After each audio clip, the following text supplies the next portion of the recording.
Welcome back, everyone, to Stories Face Scotland. We're diving deep today into one of the most intriguing chapters in early Scottish history, the origins of the Scotti schist, their culture and their journey into Scotland, culminating in the Kingdom of Dal Raita. And it's a journey, as you'll see, that's full of twists and turns, mysteries and conflicting accounts. It's going to be like piecing together a puzzle, but with some missing pieces. Oh, definitely. More like a detective investigation than a straightforward history lesson. Absolutely. And to really get started, we need to unpack this term Scotti itself. Scotti. Okay. Because you see, to the Latin writers who first used it, it meant something very specific and not exactly flattering pirates or raiders, essentially. So not exactly the image that comes to mind when you think of noble Celtic warriors. Yeah. I bet the Scotti themselves had a slightly different perspective. You're right there. They most likely saw themselves as Gaels connected by language and maybe even broader cultural ties to those across the Irish Sea over in Ireland. So already we have this clash between how they were perceived by outsiders versus their own likely identity. And this kind of sets up the whole debate, doesn't it? Were the Scotti invaders from Ireland, like the traditional story says, or were they an indigenous people whose language is more about shared history than mass migration? Exactly. And that's what makes this whole thing so fascinating. There's evidence on both sides. So let's start with that traditional narrative.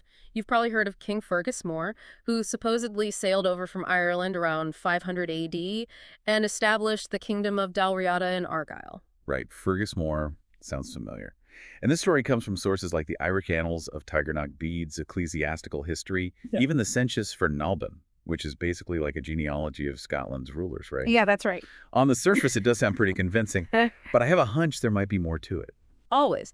The issue is these sources were written centuries after the events they describe, and they could be influenced by biases or even political agendas. Take Bede, for instance. He's a Northumbrian monk writing in the 8th century.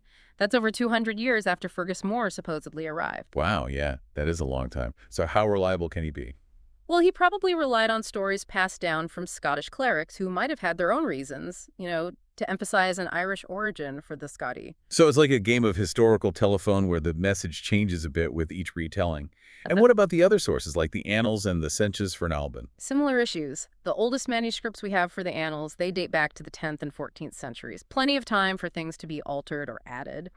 And the Census for Nalban, it's believed to have been revised in the 10th century, possibly to support Scottish claims to land over in Ireland.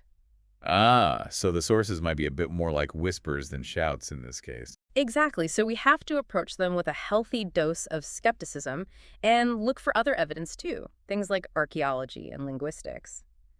That's where the picture gets a lot more complicated. Okay, then let's talk language. Yeah. Even if we're careful about those early chronicles, there's no denying the linguistic connection between the Scotti and the Irish. They both spoke Gaelic, right? Absolutely. But here's the catch. Just because they shared a language doesn't automatically prove a migration. Languages that are close together can evolve in similar ways even without massive movements of people. Think about how you get regional dialects even within the same country. Right, it's like assuming everyone who speaks English must be descended from people in England. Precisely. And when you look at the geography of Argyll, where Dal Raita emerged, it makes even more sense. Argyll is separated from the rest of mainland Britain by mountains, but it's connected to Ireland by this narrow sea channel. So naturally, they'd have more interaction with Ireland than with what we now think of as Scotland. Makes sense. So are we saying we should just flip the script then? Gaelic originated in Scotland and spread to Ireland? Now that's a thought-provoking idea. Some scholars even argue that the type of Gaelic spoken by the Scotti might have been the older form preserved in these isolated regions while newer Brittonic languages spread elsewhere in Britain. What? Hang on a sec. Are you saying Gaelic could have been in Scotland all along? Is there anything to support that? There might be. Remember Ptolemy's map, the one from the 2nd century AD? It mentions a tribe called the Epidae living in Argyll. Epidae is a Brittonic name, but some historians think they may have already been speaking Gaelic. Their name might just be a Brittonic version of a much older Gaelic group. Wow, that really throws a wrench into things. So the traditional story is being challenged by these alternative ways of looking at the language evidence. But what about physical evidence? If there was a huge migration from Ireland, wouldn't we find Irish artifacts and settlements all over Argyll? You'd certainly think so, wouldn't you? But here's where things get even more interesting. Archaeologists just aren't finding the evidence you'd expect for a mass migration from Ireland. In fact, what they're finding suggests a much more complex story. Like those incredible duns, the stone enclosures built by the Scotti, They actually predate the supposed arrival of Fergus Moore by over 1,000 years. Hold on, you're saying they were building these complex structures way before the traditional migration story even says they arrived. What else have they found? Oh, that's just the beginning. Cranog's, those artificial islands, they actually appear earlier in Scotland than in Ireland. So are you suggesting the movement might have been the other way around? To Ireland from Scotland? It's a possibility, isn't it? And even when you look at objects that seem to be shared between the two cultures, like those beautiful penannular brooches, they often have distinct styles in Scotland versus Ireland. And then there are the Ogham stones, those inscribed pillars found all over Ireland, hundreds of them. But in Argyll, only two. It's like the physical evidence is saying, hold on a minute, this whole Irish migration thing might not be the full picture. It sounds like the Scotties were really developing their own unique culture within that specific environment of Argyll. Speaking of which, can you give us a sense of what that region was like? Picture this, a rugged coastline carved by fjords, dotted with islands, and framed by those imposing mountains separating it from the rest of mainland Britain. Sounds pretty wild. Definitely not the rolling green hills people usually imagine when they think of Scotland. Not quite. It was a landscape that would have shaped a resilient and hardy people. And it was in this dramatic setting that the Kingdom of Dal Raita emerged. But where exactly was their power center? Right, like is there a capital city or something? There was Dunad, this imposing hill fort that served as their royal center. It gives us a clue, about the level of political organization they had. So Denad was like their seat of power, a symbol of their growing influence.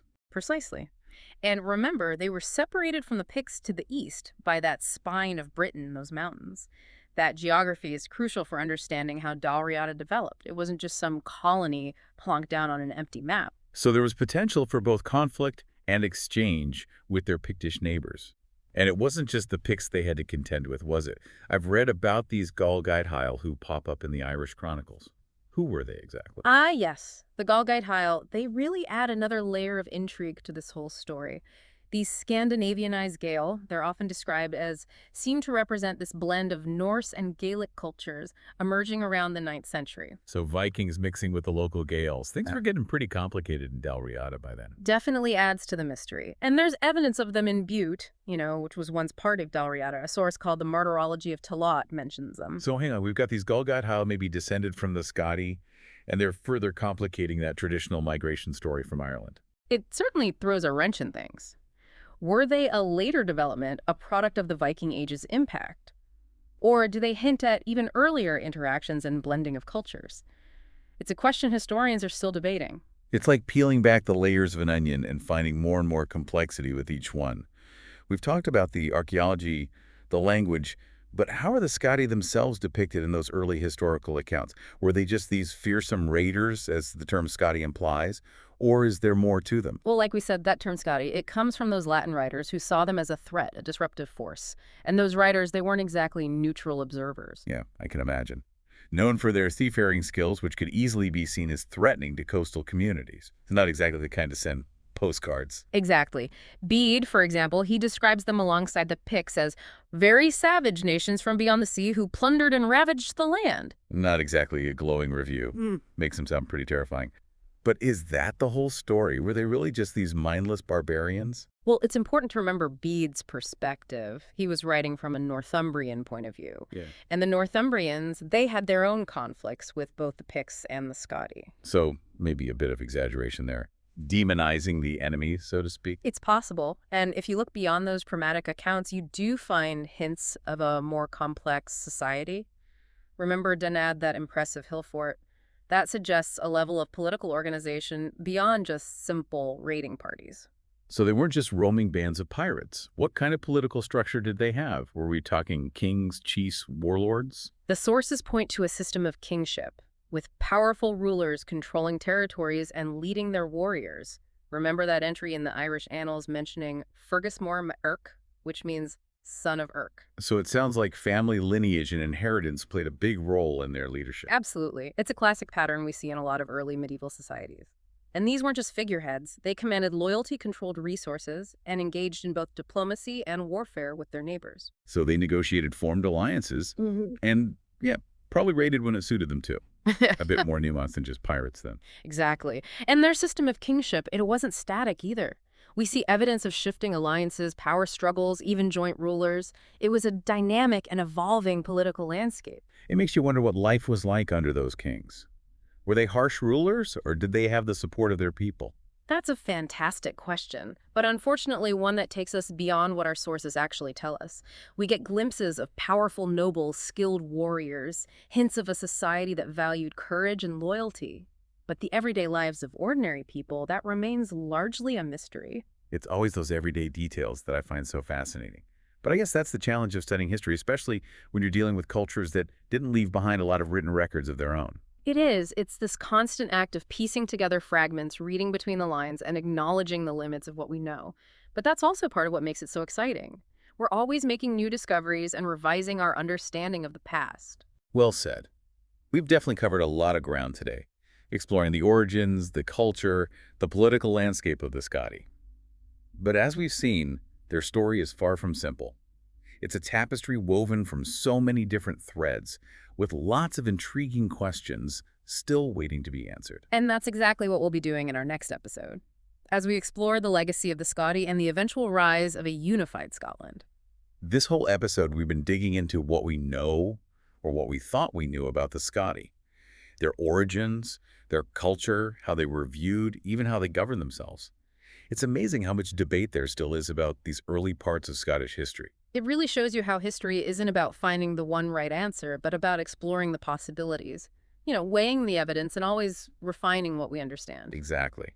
And one of the biggest questions we're left with is this: if the traditional story of that mass migration from Ireland isn't the whole story, then what else could explain how this Gaelic-speaking kingdom popped up in Argyll? Well, there are a few really interesting possibilities. One is that smaller groups of people moved over a longer period.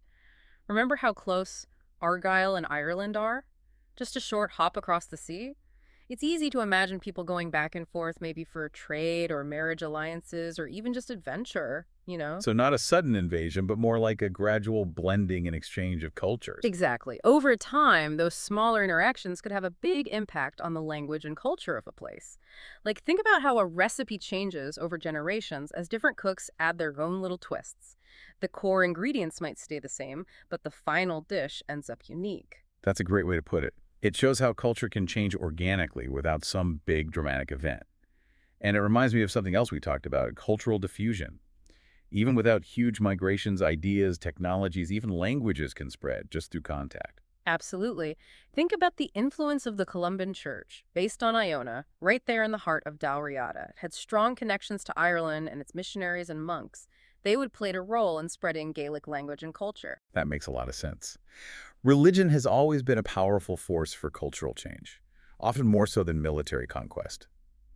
So we've got these smaller movements, cultural diffusion through trade and religion. Are there any other theories out there? There is one more, and it's maybe the most intriguing one.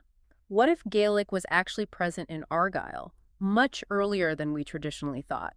What if it was always there, spoken by those mysterious epidi we see on Ptolemy's map? So instead of Gaelic coming with the Scotti, it was already there, and they represent a continuation of that older Gaelic tradition. Now, that would really shake things up. It would. And it fits with some of the archaeological evidence we talked about earlier, like those duns and crannogs that predate the supposed migration by centuries. Yeah. Maybe they were built by Gaelic-speaking people who had been in Argyll for generations, creating a distinct culture that eventually became the Kingdom of Dal Raita. So the story of the Scottis might not be about a sudden arrival, but more about a gradual emergence from this mix of cultural influences.